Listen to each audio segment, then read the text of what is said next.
Hey guys, Stoney here. Who doesn't like a good turkey for the holiday meal? Stay tuned. I'm going to give you 5 tips on how to process a turkey. Well, as many of you all know, we raise turkeys, among other things, for our own consumption, for our own freezer. And of course, holiday season, we're going to put one of those right in the middle of the table. And I know many of y'all are first-time homesteaders or new to homesteading or haven't processed your own birds.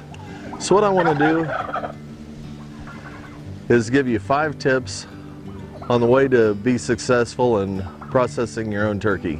So tip number 1, don't feed 12 hours prior to processing these guys. That's going to ensure that their crop is cleaned out and their digestive tract is going to be fundamentally cleaned out. And that's going to be a better experience for you as you go to process these and pull the innards out. But you do want to be sure to give them copious amounts of water. You want these guys hydrated completely when you do process them. So tip number 2, have your water scalding before you start bleeding out your turkeys. It takes a long time for this water to get hot, so you want to go ahead and have that started. We like to have it at 150 degrees. The goal is for the water to release the feathers. You don't want to start cooking your bird, so you don't want to have it much over 150 degrees. You're only going to want to dunk that bird in the pot for 30 seconds or so.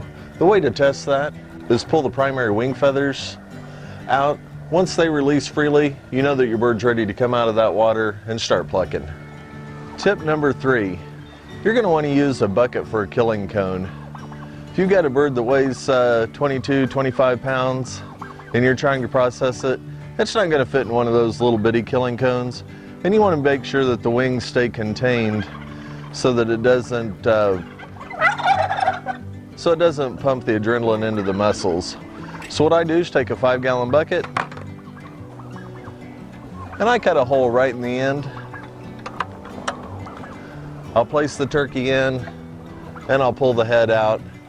And that'll be able to safely contain the bird while we start the butchering process. Now, tip number 4, we want to humanely as possible dispatch these guys. We don't want to put them through any unwanted suffering.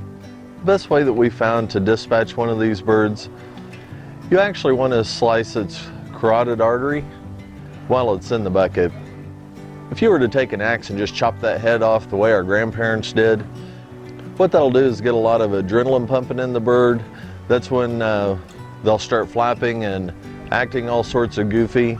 Not only does that give undue stress to these birds, more than what they deserve right now, but that's also going to fill up their muscles, and that's going to make a lot tougher bird for your final product. And for tip number 5, you want to allow those birds to rest for 3 days before you bake them. We actually like to brine ours in a saltwater solution. That allows the blood to finish drawing out of the muscle, and it kind of softens that bird up a little bit more.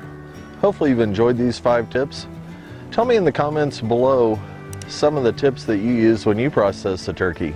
As always, appreciate you guys, appreciate you watching, and I'll see you next video.